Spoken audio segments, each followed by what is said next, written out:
السلام علیکم ورحمۃ اللہ وبرکاتہ۔ پیارے بچوں، آج ہم اردو پرائمر کا سبق شین سے پڑھیں گے۔ شہد کا بول بالا ہے، اس میں شفا آلہ ہے۔ تو یہاں پہ جو آلہ الف زبر عین لام الف لا کا ذکر ہوا ہے، اس کے معنی میں دوسرے جو ہم الف عین لام الف مقصورہ والا پڑھتے ہیں اسی میں آتے ہیں۔ کمک، مضبوطی اس کا معنی ہے۔ تو نیچے جو ہے وہ شہد کی مکھی کی تصویر بنی ہوئی ہے، اور دوسری جو تصویر ہے وہ شہد کا چھتا جو ہے ایک شاخ پہ لگا دکھائی دے رہا ہے۔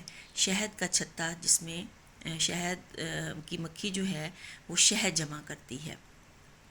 اس کے نیچے جو ہے شتر مرغ کی تصویر بنی ہوئی ہے۔ پیارے بچوں، شتر مرغ جو ہے یہ پرندہ بہت بڑا ہوتا ہے، اور یہ کافی بڑا ہوتا ہے، اور یہ اڑ نہیں سکتا جیسے دوسرے پرندے جو ہیں وہ اڑتے ہیں۔ اس کے بعد نیچے جو ہے سبق وہ ہم پڑھتے ہیں کہ اس میں کیا لکھا گیا ہے۔ ایک جنگل میں شتر مرغ اور شہد کی مکھی کی نئی نئی دوستی ہوئی۔ ایک دن شتر مرغ نے دیکھا کہ شہد کی مکھی کسی کام سے باہر جا رہی ہے، تو شتر مرغ نے موقع پا کر چھتے میں سے شہد کھانا شروع کر دیا۔ شہد کی مکھی واپس آئی تو اس نے دیکھا کہ شتر مرغ شہد کھا رہا ہے۔ مکھی نے ناراضی کا اظہار کیا کیونکہ شتر مرغ نے مکھی سے اجازت نہیں لی تھی۔ مکھی کی ناراضی دیکھ کر شتر مرغ نے معافی چاہی اور وعدہ کیا کہ آئندہ وہ بغیر اجازت کسی کی کوئی بھی چیز استعمال نہیں کرے گا۔ پھر اس کے بعد جو ہے پیارے بچوں سوچ کر بتائیں لکھا ہوا ہے کہ شہد کی مکھی کیوں ناراض ہوئی۔ تو جیسا کہ آپ نے اوپر سبق میں پڑھا کہ شہد کی مکھی سے بغیر اجازت لیے شتر مرغ نے شہد کھانا شروع کر دیا تھا، اس وجہ سے وہ ناراض ہوئی۔ اس کے بعد ہے کہ بچوں کو دوستی کے فوائد اور اصول بتائیں۔ بچوں کو بتائیں کہ بغیر اجازت کسی کی چیز کو استعمال نہیں کرتے۔ پیارے بچوں، جب آپ سب سے پہلے کلاس روم میں پہنچتے ہیں تو آپ اپنے جو بھی آپ کا دوست ہے اس کے لیے جگہ رکھتے ہیں۔ اگر وہ کوئی چیز جیسے کہ لنچ باکس ہے، بوٹل ہے، گھر بھول آتا ہے، یا کبھی ایسا فریم، سٹائلس یا پیج لانا بھول جاتا ہے تو آپ اس کی مدد کرتے ہیں، آپ اس کو لنچ شیئر کرواتے ہیں۔ تو اس سے کیا ہے، محبت کے جذبات جو ہیں وہ پیدا ہوتے ہیں۔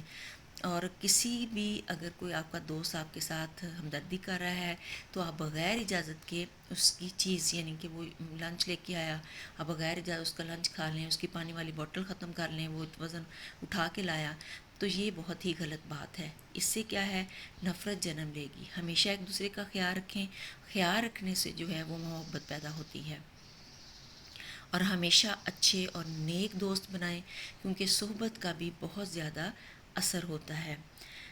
تو اس میں جو ہے حضرت محمد صلی اللہ علیہ وآلہ وسلم نے فرمایا، پہلے تو یہ میں آپ کو بتا دوں کہ حبیب اللہ یعنی حضرت محمد صلی اللہ علیہ وسلم کو اللہ کا دوست کہا گیا ہے، اور آپ صلی اللہ علیہ وسلم نے فرمایا کہ دوست کے ساتھ بحث نہ کرے، یعنی نہ اس کا مذاق اڑائے۔ اپنے دوست سے کوئی ایسا وعدہ نہ کرو جو تم پورا نہیں کر سکتے۔ اپنے دوست کا یعنی اعتماد آپ کا خراب نہ ہو جائے، تو اس وجہ سے اس سے کوئی ایسا وعدہ نہ کریں۔ خلوص والی دوستی کا حکم دیا۔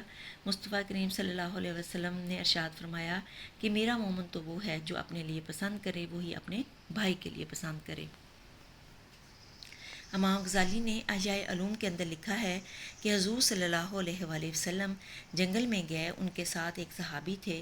آپ صلی اللہ علیہ وسلم نے جنگل میں 2 مسواکیں کاٹیں، ایک مسواک ٹیڑھی تھی اور ایک جو مسواک جو تھی وہ سیدھی تھی۔ آپ نے سیدھی والی مسواک جو تھی وہ اپنے ساتھی جو صحابی تھے ان کو دی، اور ٹیڑھی والی مسواک جو تھی وہ خود لی۔ تو اس نے کہا کہ آپ صلی اللہ علیہ وسلم سے کہ میں غلام ہوں، آپ آقا ہیں، یہ آپ رکھیں، یعنی سیدھی والی مسواک آپ لیں اور ٹیڑھی والی مجھے دے دیں۔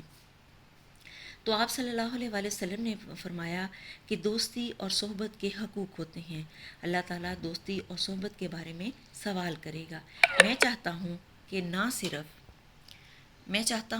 نہ صرف جو ہے وہ میں اس اللہ کے ہاں جو ہے وہ آپ کے ساتھ بھلائی کروں اور اپنے رب کے ہاں سرخرو ہو جاؤں۔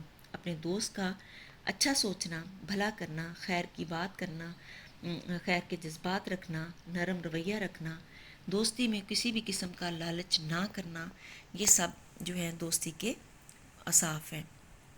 ذخیرہ الفاظ ہیں: شین سے شوق، شین واو بڑا کاف، پھر ہے شین سے شک، شین چھوٹا کاف، شین سے شجر، شین جیم رے، شین سے شمع، شین میم عین، شین سے شیر، شین یہ رے، شین سے شعلہ، شین عین لام گل ہے۔